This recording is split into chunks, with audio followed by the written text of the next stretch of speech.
जो लोग क्रोध करते हैं वे कभी भी सुखी नहीं रह पाते हैं। क्रोध की वजह से जीवन में परेशानियां बढ़ती हैं और रिश्तों में दरारें आ सकती हैं। जो व्यक्ति दूसरों की बुराइयां करने में लगता है वो व्यक्ति कभी भी सुख और शांति में नहीं रह पाता। जो व्यक्ति क्रोध को त्याग कर शांति के मार्ग पर जाता है वो सभी विचारों से दूर रहता है। दोस्तों, अगर आप भी क्रोध करते हैं तो इस वीडियो को पूरा सुने, आपको सब कुछ समझ में आ जाएगा। क्रोध करने से हमारे जीवन पर क्या प्रभाव पड़ता है। दोस्तों, वीडियो शुरू करने से पहले मेरा आपसे निवेदन है कि अगर आप हमारे चैनल पर नए हैं तो चैनल को सब्सक्राइब करें। चलिए दोस्तों, वीडियो को एक कहानी के माध्यम से शुरू करते हैं। एक दिन की बात है, गौतम बुद्ध अपने शिष्यों के साथ शांतिपूर्ण ढंग से बैठे हुए थे। उन्हें इस प्रकार से बैठे हुए देख सभी शिष्य चिंतित हुए कि उनका स्वास्थ्य ठीक तो है ना।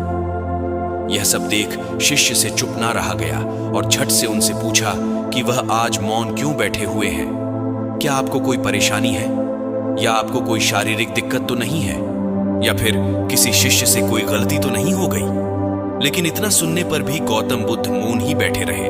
तभी कुछ दूर खड़ा व्यक्ति तेज आवाज में चिल्लाया और बोला कि आज मुझे सभा में बैठने की अनुमति क्यों नहीं दी गई है।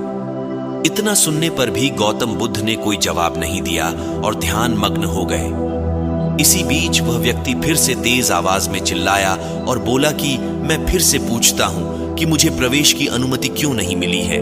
इसी बीच एक उदार शिष्य ने क्रोधित व्यक्ति का पक्ष लेते हुए कहा कि उसे सभा में आने की अनुमति दी जाए। बुद्ध ने आंखें खोली और कहा कि यह व्यक्ति अछूत है, यह अंदर नहीं आ सकता। यह सुनकर सभी शिष्यों को बड़ा ही आश्चर्य हुआ कि बुद्ध यह कैसी बात कर रहे हैं। लेकिन बुद्ध उनके मन का भाव समझ गए और बोले, हाँ, वह अछूत है। बुद्ध के मुंह से ऐसी बात सुनकर कुछ शिष्य बोले, हमारे आश्रम में किसी प्रकार का भी कोई भेदभाव नहीं है, फिर आप ऐसी बात कैसे बोल सकते हैं कि वह अछूत है। इसलिए उसे कुछ समय एकांत में रहना चाहिए।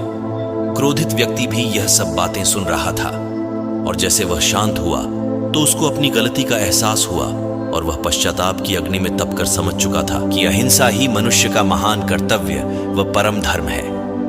वह व्यक्ति बुद्ध से अपनी गलती की माफी मांग और फिर कभी क्रोध न करने का निर्णय लिया।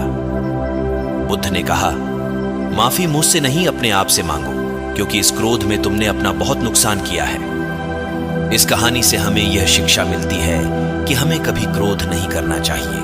हमेशा शांतिपूर्ण ढंग से ही बात करनी चाहिए, क्योंकि क्रोध के परिणाम बहुत ही नुकसानदेह होते हैं। इसलिए जब कभी क्रोध आए तो हमेशा उसके बाद के परिणाम पर ध्यान दें। इस तरह से हम अपने क्रोध को काफी हद तक कम कर सकते हैं। नमो बुद्धाय।